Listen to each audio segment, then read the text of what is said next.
श्री स्वामी समर्थ. आपण प्रारब्धाविषयी बोलता नेहमी एखादा सर्वसामान्य माणूस जो स्वामी चरणांवरती नाही आणि एखादा स्वामी भक्त जो स्वामी चरणांना घट्ट मिठी मारून बसलेला आहे, या दोघांच्या प्रारब्धामध्ये काय फरक असू शकतो? श्री स्वामी समर्थ.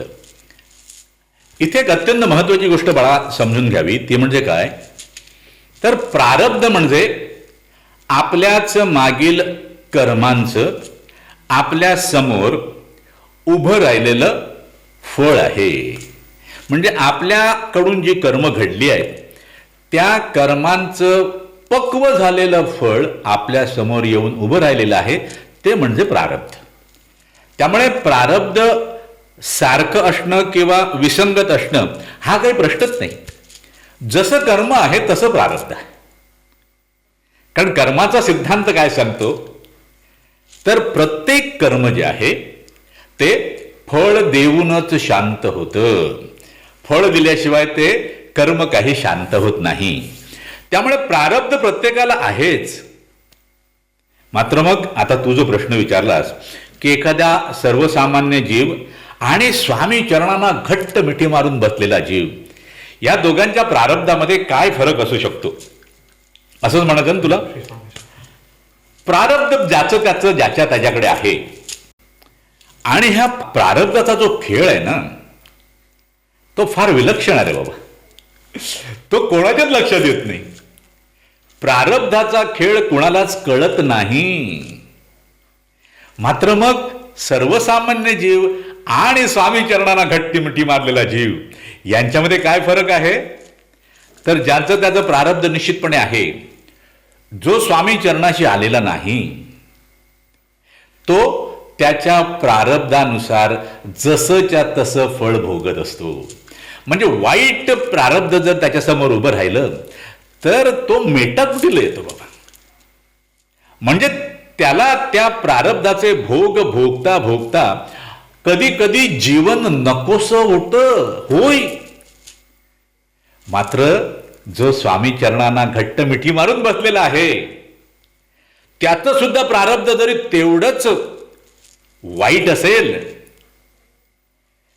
तर स्वामी चरणांना घट्ट मिठी मारल्यामुळे काय होतं की त्याचं प्रारब्ध त्याच्यापर्यंत येतं. होय, येतं. परंतु तो स्वामी चरणांना घट्ट मिठी मारून स्वामी चरणावर पूर्ण विश्वास ठेवून आणि विसंबून असल्याने स्वामीदेव प्रारब्धाचा असा काही खेळ खेळतात.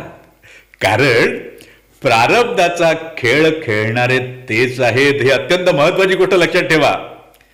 जीवाला कधी कधी असं वाटतं की अरे हे मी केलंय, मी केलंय, मी केलंय. अरे नाही रे बाबा, तू त्या बुद्धिबळाच्या पटावरील एक सोंगटी आहेस. मात्र ज्या सोंगटीवर स्वामीदेव पूर्ण कृपा करतात ती सोंगटी प्रसंगी राजाला देखील शह देते. होय. मात्र म्हणून त्या सोंगटीने उड्या मारायच्या नाहीत. कारण ते सामर्थ्य त्या सोंगटीचं नाही, खेळणारच आहे. म्हणूनच जीवनामध्ये जेव्हा आपण वाईट प्रसंगातून सहजगत्या बाहेर पडतो तेव्हा ते सामर्थ्य आपलं नसतं बाबा. ती स्वामीदेवांची कृपा असते. तसंच स्वामी चरणांना घट्ट मिठी मारलेल्या भक्ताला त्या प्रारब्धाच्या खेळातील काहीच कळत नाही. हे परमसत्य आहे, लक्षात घ्या. त्याला देखील कळत नाही. मात्र त्याचं प्रारब्ध येतं आणि जातं. त्याचं प्रारब्ध येतं आणि जातं.